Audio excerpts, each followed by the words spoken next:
বিরতির পর স্বাগত জানাই। এবারে যে খবরটির দিকে নজর রাখবো, তিথি অনুযায়ী আজ এবং আগামীকাল অর্থাৎ রবিবার এবং সোমবার হচ্ছে বাঘ দেবীর আরাধনার দিন, অর্থাৎ সরস্বতী পুজো। আর এই সরস্বতী পুজোকে কেন্দ্র করে প্রতি বছরই রাজ্যের প্রত্যেকটা স্কুল, কলেজ এবং বিভিন্ন পাড়া অলিতে গলিতে বাঘ দেবীর আরাধনা হয়ে থাকে। আর আজকে এবার অর্থাৎ এই তিথি অনুসারে কিন্তু দুদিন পড়েছে সরস্বতী পুজো। আজকেও বেশ কয়েকটি স্কুল, কলেজ এবং বিভিন্ন জায়গায় যেমন সরস্বতী পুজো হয়েছে। আগামীকাল অর্থাৎ সোমবার আরও কিন্তু বেশ কয়েকটি সরস্বতী পুজো হবে, বাগদেবীর আরাধনা হবে। কিন্তু বাজার কি বলছে? সরস্বতী পুজোকে কেন্দ্র করে মৃৎশিল্পীরা যারা মূর্তি তৈরি করেন তাদের কি বক্তব্য?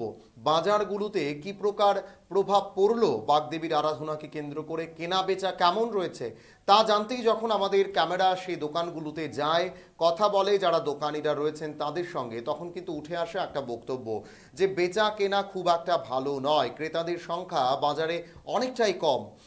এদিকে ক্রেতারাও জানিয়েছেন মূল্য বৃদ্ধির ফলে অনেকেই এখন সরস্বতী পুজো করতে চাইছেন না। বাজারে যেভাবে জিনিসপত্রের দাম বেড়েছে তার জন্য কিন্তু একটা বড় প্রভাব পড়েছে ক্রেতাদের মধ্যেও। আর বিক্রেতারা বলছেন বাজারে লোক সংখ্যা, ক্রেতাদের সংখ্যা অনেকটাই কম। আগের বারের তুলনায় এবার অনেকটাই মন্দায় চলছে বাজার। বাজারে বিক্রি নেই বললেই চলে। সরস্বতীর মূর্তি কেনা অনেকটাই কিন্তু কমে গেছে, অর্থাৎ যারা মৃৎশিল্পীরা রয়েছেন তাদেরও কিন্তু মাথায় হাত পড়েছে বলেই বা বাজারে যাওয়ার পর আমাদের ক্যামেরার সামনে কিন্তু এমনটাই তারা কথা বলেছেন। কি বলেছেন বাজারে যারা ক্রেতা বিক্রেতারা রয়েছেন, তাদের কি বক্তব্য? বাগদেবীর আরাধনায় কতটা চাঙ্গা হতে পারলো বাজার, তারা কি বলছেন শুনুন তাদের বক্তব্য। বাজার পুরো খারাপ, বেচা কিনি নাই। মাল যে মাল নিচ্ছে একটা মাল আর অর্ধেক মাল রয়ে গেছে। মালের দাম একটু কম, এবার সিজনে ফলের দাম একটু কম।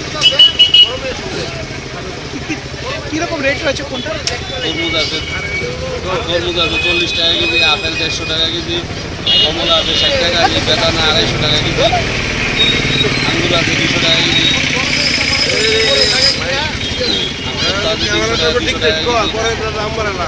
সবকিছুর দাম কমে, চাহিদা নেই। পুজোতে আমের মুকুল লাগে, এগুলি লাগে, এগুলি আছে জব, এগুলি লাগে, এগুলি ত্রিপুরা লোকে জানে না, এগুলি লাগে জব, ফুল, পঞ্চপত্র এগুলি লাগে, আম, বট আছে 4 রকমের, এগুলি লাগে, আমের বোল, পলাশ ফুল একদম কম বাজারে, একদম নাই, এগুলি লাগে, পলাশ ফুল একদম শর্ট বাজারে। মালা আছে, ফুলের মালা, কিরকম বিক্রি হচ্ছে? ফুলের মালা চাহিদা কম, বেশি না, চাহিদা কম হয়। পলাশ ফুল একদম নেই, পলাশ ফুল একদম দাম একদম নেই বাজারে। এখন ফলের যে চাহিদাটা বলছেন, অ্যাকচুয়ালি আমাদের একটা অভিজ্ঞতার তরফ থেকে বলছি, অ্যাকচুয়াল পুজোটা মনে হয় 2 দিন পড়েছে, তো তার জন্য হয়তো সেটাও একটা প্রবলেম হতে পারে।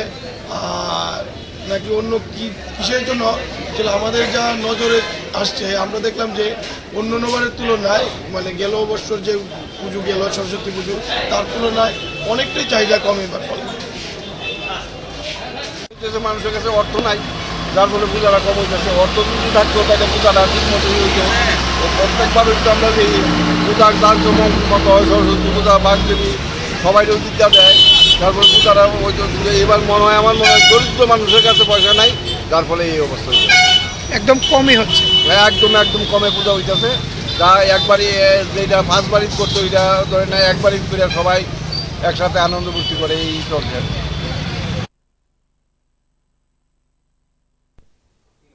আপনারা শুনছিলেন ক্রেতা বিক্রেতা প্রত্যেকের বক্তব্য। একটাই বক্তব্য যে বাজারে এখন এত একটা বিক্রি পাচ্ছেন না তারা, লোকজন আসছেন না, মূর্তিও বেচা কেনা সেরকম একটা নেই। আর ক্রেতাদের যা বক্তব্য, তাদের বক্তব্য হচ্ছে বাজারে যে পরিমাণ মূল্যবৃদ্ধি হয়েছে তার ফলেই তারা এখন সেভাবে বাজারেও খরচ করতে পারছেন না। অর্থাৎ সব দিক থেকে যদি দেখা যায়, এবারে বাগদেবীর আরাধনা 2 দিন পড়লেও বাজারে কিন্তু সেরকম একটা স্থিতি নেই, মন্দা বলাই চলে। এবং ক্রেতা বিক্রেতা উভয়ের বক্তব্য কিন্তু একটাই। সময় এখন ছোট বিজ্ঞাপন বিরতির, সঙ্গে থাকো।